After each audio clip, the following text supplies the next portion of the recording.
Welcome to Focus, Faith, and Fueling, the Winning Edge podcast, where young athletes, parents, and coaches learn how mindset, nutrition, and faith work together to elevate performance, resilience, and overall health. What you eat and how you think can elevate and transform your game. If you're ready to gain a true mental edge, fuel your body with purpose, and stay grounded in what truly matters, then this podcast is for you. We are your hosts. I'm Lindsay, former collegiate athlete, author, coach, and educational coach for over 20 years, and a mom to two young athletes. And I'm Stacy, sports dietitian, author, speaker, and nutritional consultant for over 19 years, and a mom of two teen athletes. From humble beginnings in West Texas to the professional ranks of Major League Baseball, Fabian Castorena's journey is rooted in grit, purpose, and a deep commitment to serving others. Before stepping into pro baseball, Fabian dedicated himself to impacting lives off the field, working with the Texas Juvenile Justice Department as a case manager, mentoring youth through difficult circumstances while also teaching and coaching high school baseball. That foundation of service and leadership became the driving force behind everything he's done since. Today, he brings an impressive resume that spans major and minor league baseball, as well as the independent league level. Serving as a hitting and development coach in the Boston Red Sox organization, Fabian has helped develop top-tier talent by refining skills across hitting, infield, outfield, and base running, while also emphasizing mental toughness and a growth mindset.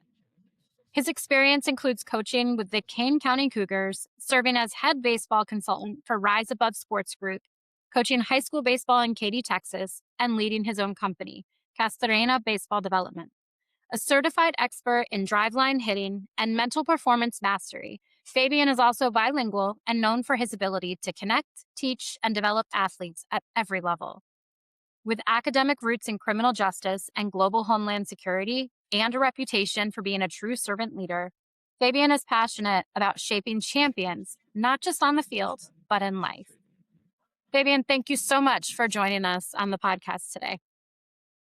Hey, thank you so much. What a great introduction there. I'm honored and humbled for the opportunity to share my story with y'all today. I'm so excited for you to be able to share this with our listeners. When I started learning more about what you've done in your life, I was just so blown away at your experiences and the path that led you to where you are. So I want to start with, if you could just give us a little snapshot of your journey. When did baseball become a serious passion for you? Ooh, how much time do we have? As much as you need. Growing up, I played every sport just like most kids. Um, Fortunately for me, I was just much better at baseball than I was at any other one. But I really enjoyed playing every sport. It taught me a little bit about myself and the things that I can do as an athlete in general. Um, when I was in high school, college was not really an option for me. Nobody in my family had attended college, and I was pretty much set to join the Marine Corps. Um, and a few weeks before before I graduated, I received a scholarship offer from, school, and I decided it was time for me to break the mold and change the direction of myself and my family, and be the first one to go to college and graduate from college. But I didn't take it seriously until my coach, my freshman year in high school, sat me down and said, "You know how good you are and how good you can be if only you took it a bit more serious." I was a young kid, and was just having fun and didn't realize that I could have a bright future if I just applied myself a little bit better. Yeah, I love it when there's that one person um, that kind of makes that impact on not just an athlete, but a student athlete on their life, helping them realize their potential and just having that realization of like, maybe I can do more, maybe that potential is there. So Absolutely. you're known for having a servant's heart. Where did that come from? People often ask me that question, maybe not in those terms, but they ask me why I do what I do, and The answer is pretty simple. Uh, I think it was shaped by my faith, my family, and the coaches and mentors who invested in me without expecting anything in return. And I think Mhm. that's um, the straight definition of being a servant leader is being able to do for others even when they can't do for you. And um, that's been pretty much my whole life philosophy with everything I do, from teaching to coaching to um, being in Texas Juvenile Justice Department. Yeah. Um, I was going to ask how your upbringing and your experiences shape that desire, but it feels like it's always been there for you. With others doing for you and not really getting things in return. So I think that you're meant to be a coach and to lead others and provide supports for young adults. Now As I believe that. coaches, right? It's hard to see it in the moment though when you're young, to know like Oh, absolutely. the I mean, purpose. I have 2 degrees in something that has absolutely nothing to do um, with what I do now. And they say like when a boxer steps in the ring, he has a game plan until he gets punched in the mouth. And Yeah. my, my whole life I thought I was going to be working in the criminal justice system, helping in that sense. But um, here I am today, working Yeah. baseball, and I love what I do every day. And it doesn't matter who I'm working with, from young kids to professional athletes. It's always a challenge, and uh, being a teacher helped me really become who I am today. Yeah. As a fellow teacher, I understand that completely. It's a very different it's it's a work of the Every heart single day, every single every day, you day. get a different attitude. It might be the same kid, but it's a different attitude. You don't know what's going on at home, so Yeah. they have boyfriends, they have girlfriends, they have friends, family. You just don't know exactly what you're gonna get. So every Yeah. day is a different challenge. Yep, absolutely. Um, as coaches, we tend to take our past experiences and use those lessons, both the good and the bad and the ugly, to determine our leadership approach. So I want to dive into some of your experiences as an athlete. Um, what were some of the biggest challenges you faced trying to move forward? Well, I was part of a really, really good high school team, and I wasn't the most talented. I wasn't the biggest. I wasn't the best player on that team, but I do believe that I was the hardest worker, and that's why I was, the team captain. A lot of those guys ended up going to big Division 1 schools, and I got my opportunity at a, and it worked out for me. That's when I realized that talent alone isn't enough to get you where you want to get. At Hmm. every level of the game, everybody gets bigger, they get faster, they get stronger, and unless you apply yourself um, more than the others, and you're gonna find yourself in the same position along your career without moving up or getting to the big leagues, which is every kid's dream. I was going to say, how did you handle not being the biggest, not having that maybe as much confidence as some of the other players on the team. But I mean, I think you answer that with your work ethic, um, being the Uh, difference maker for you. yeah, I decided there should be absolutely no doubt in anybody's mind of how hard I work. Uh, they're gonna No matter what you do, you're gonna get judged on your size, your strength, how Mhm. smart you are, how good looking you are, and stuff like that. Mhm. Um, so you never want to leave doubt in people's mind of how hard you work. Um, and when you're able to do that, more opportunities tend to come your way than not. I think that's great advice for athletes, because a lot of athletes don't understand what it really means to work hard. They kind of have to figure that out as they go. But I Absolutely. know for sure they don't want to have to figure out what it means to work hard when they get to college. They need to have that work ethic much Oh, earlier. 100%. Um, Looking back, how did serving teammates impact your growth and your leadership? Well, serving my teammates taught me that leadership is earned through consistency, humility, and trust. Uh, Mhm. People follow leaders who genuinely care about them, not because of a title or because they fear them. Um, those lessons continue to shape the way I coach today. Building the relationship seems to be the foundation um, that allows players and coaches to keep growing. Um, it allows us to hold each other accountable. When Mhm. one fears the other, then you can't grow together and have success. And those go hand in hand. The more you keep growing, the more success you're going to experience. What do athletes sometimes miss about the importance of character while they're chasing their performance goals? Uh, that's a that's a great question. In reality, I think character is the foundation of performance. Uh, you got to be a disciplined, determined um, player, and be, like I said, disciplined and determined in your preparation.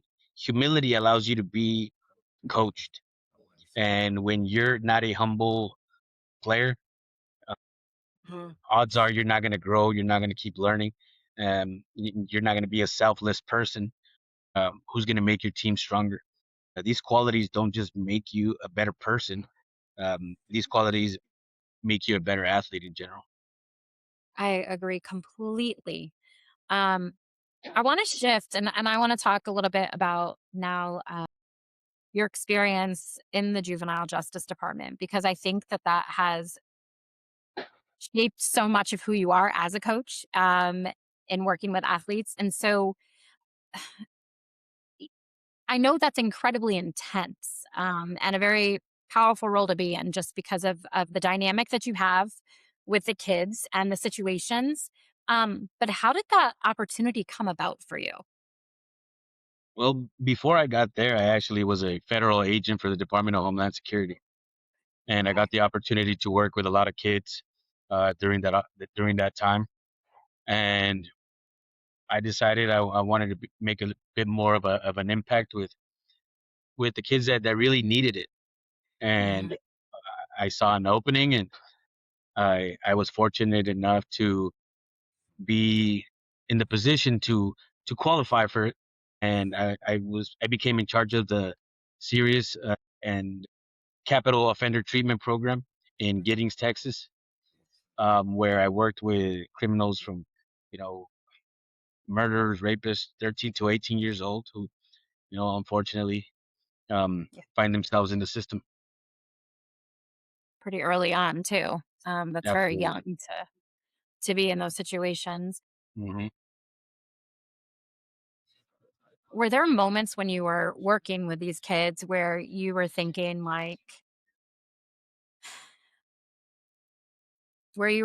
about leadership and accountability and empathy and how that translates for you working with athletes that are in these really awful situations or for Oh, students who are in those situations? absolutely.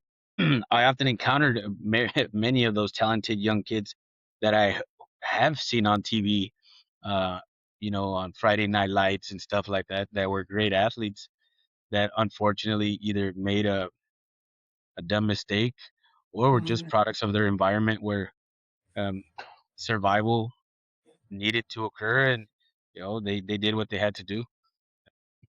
But even with their crimes being committed, I understood that their past doesn't have to shape their future, and it was my duty, my job, my purpose, um, to try and change that course of Yeah. their current path. And that's the philosophy that I take into everything that I do. Even when I work with, I got a college group hitting right now, right in front of me, and feel like it's my purpose, my job to make sure that these guys are fully developed, mentally, physically. Um, so the next coach that gets them, their job is easier. If I do my job Yeah. so well, then the next person's job is going to be easier. So um, the criminal justice system taught me how to work with kids that were at risk, and like I said, their past didn't have to shape their future. I was going to ask you too how working with the at-risk youth really shaped your communication and coaching style, but I think you just answered that. Your past does not define you, and not even major mistakes, just little mistakes you make on the field that you make in practice, it's not going to dictate the next 5 years of your life. It's not even going to dictate the next day. So Yeah. And once I, once we under once we understand that each player is a different identity, is a different mhm, mindset, is a different thought process, then we begin to create programs that are not cookie cutter programs that help every individual and not just a one size fits all method to either to rehabilitate or just to yeah. train athletes. But it does require encouragement, accountability, and belief, um, while still holding everybody consistent to a consistent standard. What have you learned about consistency and structure in working in your past roles that transfers over to your coaching? Working with juveniles reinforce the consistency. That consistency builds confidence, right? Hmm. Clear expectations, steady standards, uh, and fair accountability create an environment where individuals can grow. In player Hmm. development, this translates to structured routines, honest feedback, and focus on daily improvement, helping athletes build habits, Hmm. not just for a short-term success, but for the long-term success, making their microscope goals that are going to promote their telescope goals, their long-term goals. I like that you call them the microscope versus the telescope goals. A lot of kids only have the ability to see a telescope goal. Um, I see that all the time working with students in middle school. It's very much um, results that they want to see. They're not looking at the process. So I think it's a really good turn using microscope goals versus telescope, I um, think it's and helping athletes set those. Um, Given that you worked with youth through the Texas DOJ, it seems appropriate that you would enter the educational setting. How did your experiences outside of baseball influence your transition into coaching and education? Oh, that's another really really good question. Um, every person has a story, right? And I Hmm. think every person deserves empathy, guidance, uh, and belief in their potential.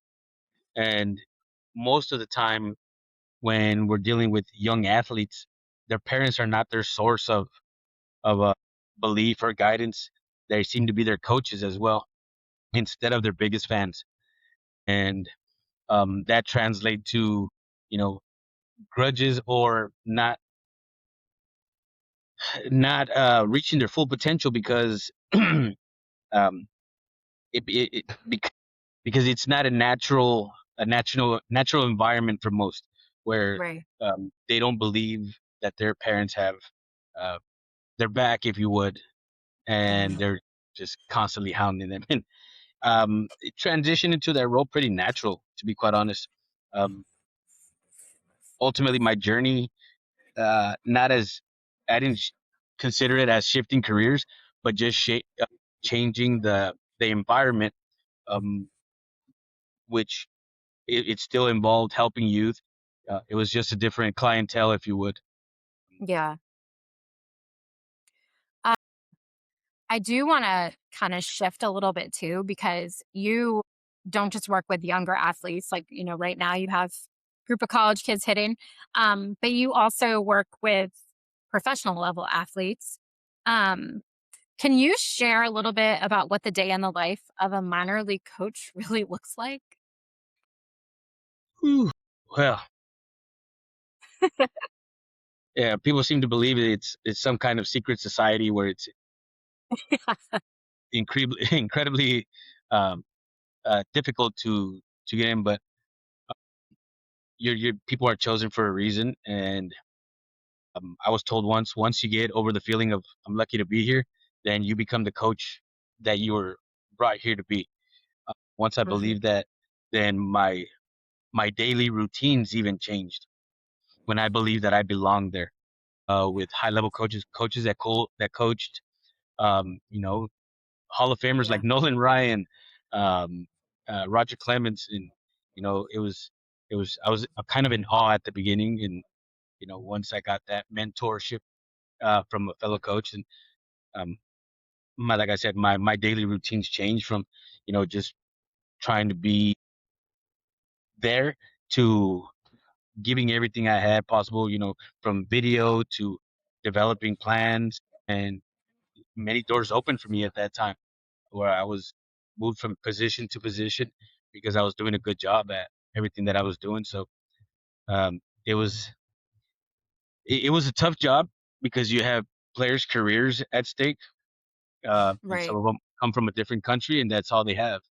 They don't have the education that most of our American players have that they can back on. Uh, so going back to their country is not an option. They got to make it at all costs. So um, being able to build those relationships with those players also uh, was part of my daily routines, just asking questions and talking to guys. Um, Besides that, it's a you're playing with house money when those guys are investments that an organization thought that they are this good, so you got to build them that good, if not better. And if they don't make it, then it's part on player development. Yeah. I was actually going to ask you how much of that coaching at that level is more people versus performance. But it sounds like it's pretty equal, with like the time and the energy you're putting into the people that are there, the players, and then their performance. Yeah, it depends on the person. Um, Mhm. Obviously, those guys are professionals, so there are expectations that need to be met. They are most of them. Well, yeah, they are adults, so you don't really have to build the relationships with them. But Right. I felt like it was my duty to um, be somebody for the players coming, especially the ones that are coming from Latin America, where they had nobody uh, for them here in the United States, where how Mm. to get a bank account, how to speak to the taxi driver, the Uber driver, Yeah. or even how to order.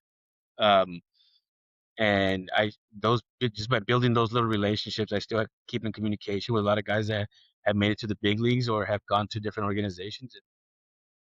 Yeah. Um, it's a difficult balance, but because you don't know if they're going to be there next season or if you're going to get traded. But um, yeah, I think for me it was very very important to do. Mm. Uh, what do you think separates players who embrace growth from those who resist it, especially at that level of play? Oh, to me, it's humility and curiosity. Those that want to learn, they find a way to learn. Uh, and I've always been a big believer that the growing stops, the learning stops and the growing stops. Yeah. So having a growth mindset is one of the most important things, especially when in my job that I do now, dealing with professional athletes, they got to find a reason to trust you. Yeah. And if they don't trust you, then they're not that mindset's not going to change, or their abilities are not going to change. They're not going to listen to what you're saying. Mm. So um, when you are a person that delivers truth and answer the questions truthfully and give them the honest answers, then it opens up doors. Uh, I always say hearts and minds, right?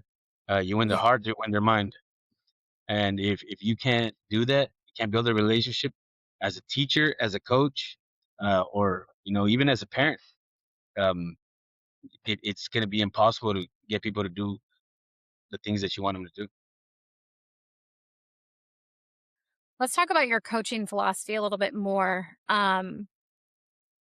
What does servant leadership look like in a competitive sports environment? Ooh. I know. Heavy Uh, questions. I know. well, when I was in Boston, they did a really good job of this, and it was prioritizing the growth of players over personal recognition or wins Mm. and losses.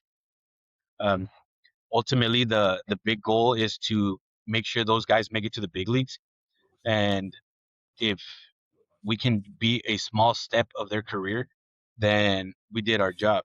But a Mm. win or a loss on on a backfield of a complex is not going to make or break any athlete.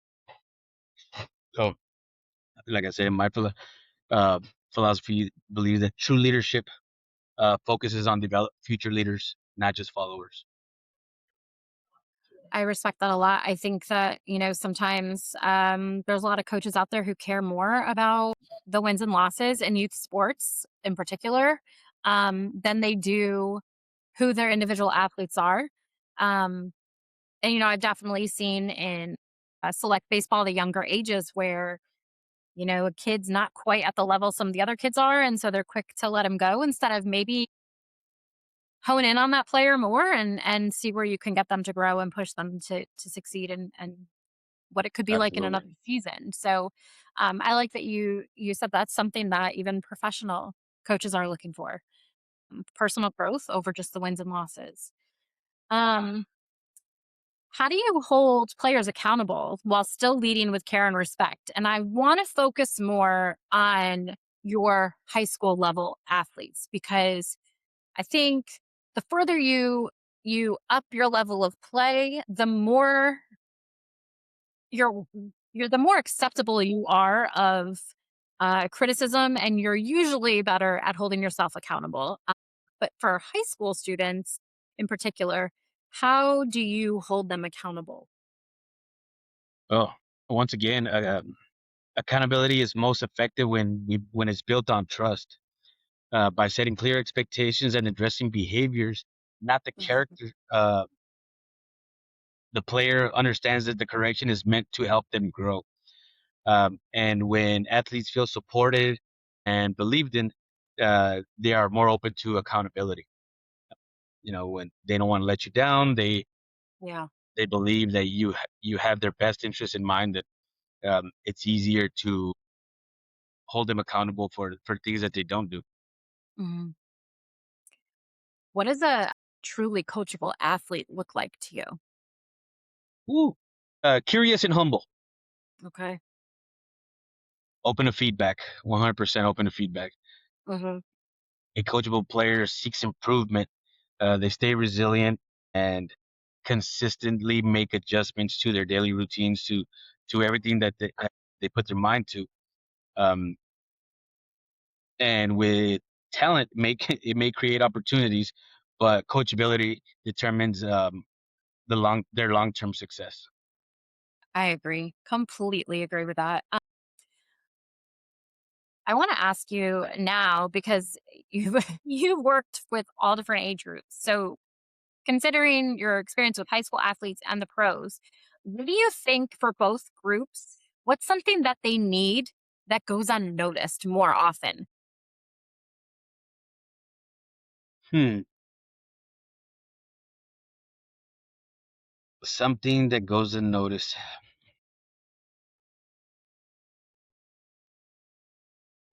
I think something that goes unnoticed is something that they need is honesty, guidance, and consistency, and Okay. someone who genuinely believes in them. They also need uh, a perspective to understand that their identity extends beyond performance and beyond the game that they're playing. I don't think I could love that answer anymore. We talk a lot. So, we started this company to go in and coach athletes and work with teams and organizations with nutrition and mindset development, but also being grounded in faith and knowing that they're more than just being the athlete they are, Yeah, because the journey stops at some point. Their playing days will end at some point, um, and they need to know it confidently that they're okay and who they right. are outside that sport. So I'm very appreciative you said that. Um, what do you do when you have an athlete that's stuck in negative patterns and can't seem to shift that mindset? Hmm. Well, you got to know the athlete first. Um, you got to identify that they're in in those ruts, because if you don't know them, if you don't communicate with them, then it just becomes natural behavior that they're doing. But Mhm. shifting their mindset begins with awareness of the thoughts and focusing of controllable actions like effort and preparation. By emphasizing the belief in the process over outcomes, athletes can gradually build healthier and more productive habits. Um, everything, uh, the things that I do, it's not a. I joke a lot and I say I'm not Harry Potter. I cannot change a swing in one day. But I tell you what, I will try my best and I will do everything possible to try to make that happen for you. But Mhm. you got to put in the work and you got to trust the process. And most importantly, you got to be able to communicate with me when something doesn't feel comfortable, when something doesn't feel right, so we can address it and find a different method of correction. I really like, and I want to point out that you just said the athletes need to tell you.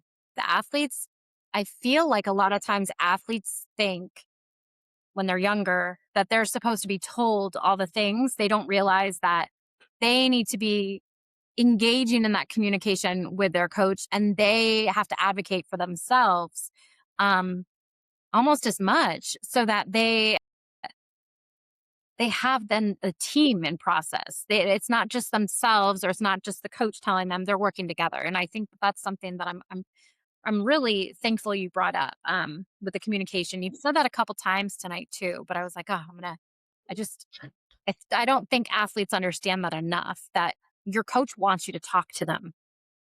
Oh yeah, oh yeah, and I get players in here sometimes, really really young players, and their parents like, tell your coach, tell them, and I tell them, well, what do you got to tell me? And I tell them, before you tell me, number one, your parents shouldn't be forcing you to tell me. I'm Hmm. not here to judge you. I'm here as your guideline. I'm here as your lifeline. I'm sorry. I'm here to Hmm. help you. You should be happy to talk to me and glad to see me watching what Yeah. you're doing. Oh, he's here. He's got my back um, to help me get better today. Instead of, oh man, he's watching. He's judging me. He's gonna tell me I'm broken. Wait, Right. even if they are, I'm not gonna tell them that. But Right. I'm gonna find something positive to say and something we can build on and head in the right direction together. Yeah. And I think if, for parents listening, if you have a coach out there that's not doing that, you might be in the wrong spot. Yeah, Because, and I think that's very important to say because when you go and especially when you do personalized training, the athlete gets a lot of the negative what they're not doing. yeah. You're not doing this correctly. You're not doing that. You're not doing um, whatever it is. And uh, I kind of went in a different direction and tell them everything that they're doing right and encourage Hmm. those behaviors. Give pointers. What if we did this? What if? Yeah. And that seems to be something that works for me. I mean, it might not work for everybody, but um, it's worth a shot. I mean, that's your style, though. I think that, different people respond to different styles of coaching. And I think that approach where you're asking questions, you're pointing out the positives, and then you're saying, what if we do this? Well, now you're giving that player that autonomy to participate in that discussion and have more ownership. And I think that's really important for intrinsic motivation, not just do it because I told you to do it. There's It's the discussion and the why, and the athlete knowing like, "Oh, what if I tried it like this?" And analyzing it and reflecting on that. And you said the key words: taking ownership. You Hmm. take ownership in your training. You take ownership of your position. You take ownership of your life. Um, it gives you more meaning to Hmm. everything that you do because you want to build those good habits. Um, when you take ownership of things and um, you want to be the best at it, then you're gonna do whatever it takes to get there. Uh, but when you don't and you kind of just push it off to the side and blame others for failure and or Yeah. successes, that or blame people for failure and just take ownership of the successes, and um, you're not really taking ownership in general. Preaching, preaching. Um, I want to shift and have you give some advice to athletes and parents. And I do think it's important to note that our athletes and families listening should take away from this whole athlete journey podcast series that there's no correct path or formula for athletes to become college athletes or extend beyond that. Um, or even determining the next steps into working into the sports world, every closed door is an opportunity for other great things to happen. And when opportunities are presented, athletes should take them. And so I want to ask you, for young athletes that are chasing the next level, what should they prioritize on the field and off? Well, the first thing I tell young athletes is to fall in love with the process, Mhm. not just the destination. Uh, everyone dreams of playing in those big stadiums, to being that professional athlete, and the best basketball player, the best baseball player. Um, but very few are willing to commit to the daily habits that make those dreams possible. Mhm. Um, on the field, prioritize becoming fundamentally sound. Um, do the little things right that nobody else wants to work on. That's what's going to make you better than the others that skip the processes uh, of success. It's not a magic pill that you can take to be successful, and um, even hard work and determination don't guarantee success, but it guarantees that if it does show up, then you're going to be ready for it. Um, and Mhm. those that do focus on the process and have good habits tend to have more opportunities to experience that success. Um, the next level isn't it's not given. Um, it's earned, uh, and those that stay consistent in their preparation are going to be most likely there before those that are not. I think falling in love with the process also it speaks to outside of sports. You know, when you do fall in love with that process of hard work and results and, you know, getting back up when things don't go your way, um, you're just preparing yourself to be able to do that in life. It's so much bigger than the sport. And so I think it's important that you pointed that out, because I do think that's a critical piece, and it's one of the best things about sports is Yeah. that life lesson that comes with it. How important is character compared to talent in the long run? Oh, well, we've seen many great quotes from great coaches. Um, I think mine would be that talent may get you noticed, but character determines whether people continue to invest in you. If they don't have belief in you that you will do the little things right, even if you are a super talented athlete, um, there is only a certain um, distance that others will travel with you if you're not pulling your own weight or doing what you're supposed to be doing to find that success. Um, Character isn't separate from performance; it supports performance. Mm, Um, in the long run, the so good. athletes who combine talent with character consistently separate themselves from the rest. That's 100%. Awesome answer. Oh my goodness.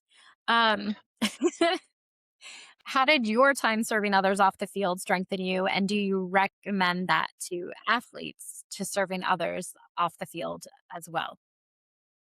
Oh, I mean, um, yeah, I mean, you can be a servant leader even while competing, Hmm. and that's just being as simple as being a good teammate, by doing the little things right. Picking up equipment, helping clean up, doing little things that nobody would ever see as a big deal. Hmm. But when you do those little things and people see you, and when you do it with for not for the to get noticed. Oh, I'm doing this just so people can see that I'm Yeah. doing it.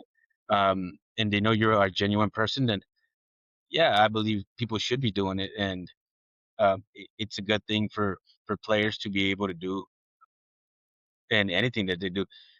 My belief is, you leave things better than you found it. If you do your Hmm. job so well, then you make the next person's job easier, and that you're serving the others at that point also. All right. I'm going to ask you a couple more questions. I know I'm taking up a lot of your time.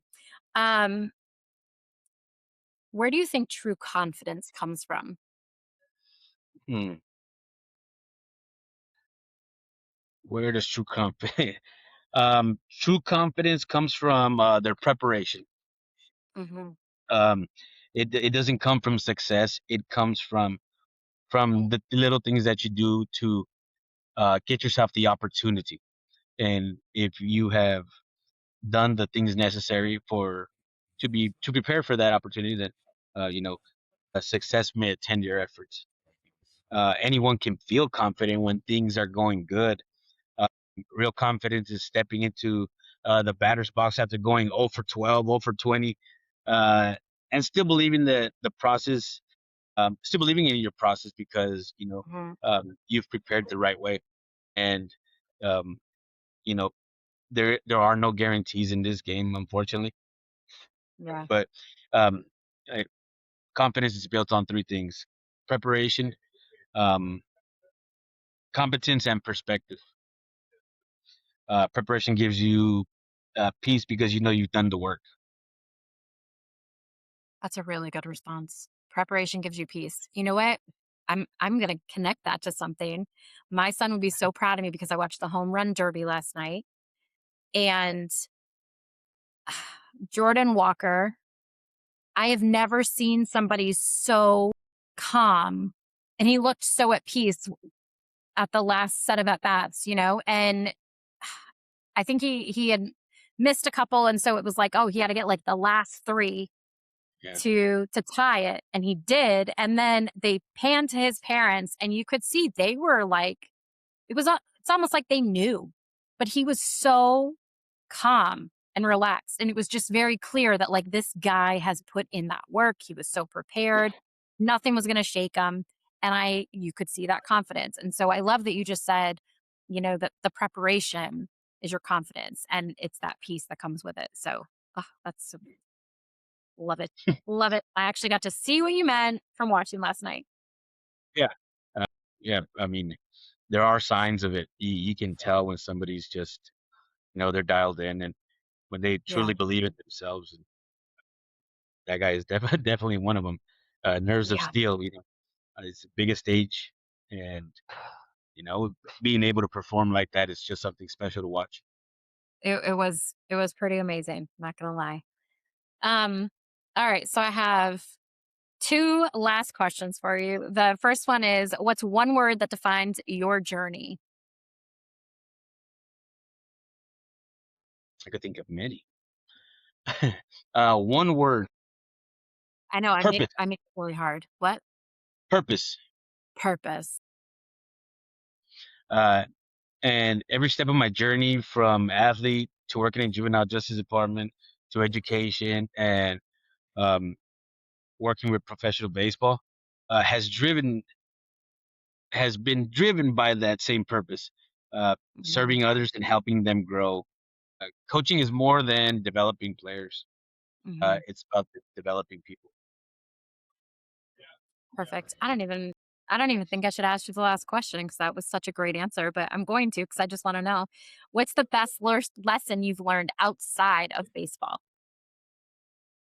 I believe we talked about this earlier, and it's very and very important that to understand and truly believe that uh, everybody has their own story. Hmm. Working with at risk youth taught me to lead with empathy, Hmm. listen before judging, and recognize that understanding a person's experiences is essential to helping them grow. That lessons continue to shape the way I coach, um, lead, and serve others every day. Beautiful.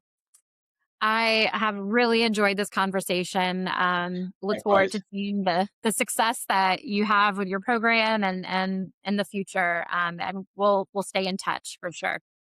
Thank you so much. I appreciate you having me, and um, hopefully to listeners, take something away of what we talked about today, and we can help at least one person. Then um, we've done some good for today. Absolutely. Thank you so much. No problem. Thank you for having me. Stay tuned for more real-world tips and conversations with coaches, athletic directors, current and former collegiate and professional athletes, sports dietitians, sports psychologists, and other performance experts. If this episode gave you something to chew on, don't keep it to yourself. Like, share, and subscribe. Nutrition is important, but let's be honest, we've all got to eat. So help us feed this podcast so we can keep fueling you. Don't forget to join the Span Athletics community to get more exclusive content by following us on all of our social media platforms, including TikTok, Instagram, Facebook, and X at @span_athletics. Until next time, stay faithful, stay fueled, and remain focused on your goals.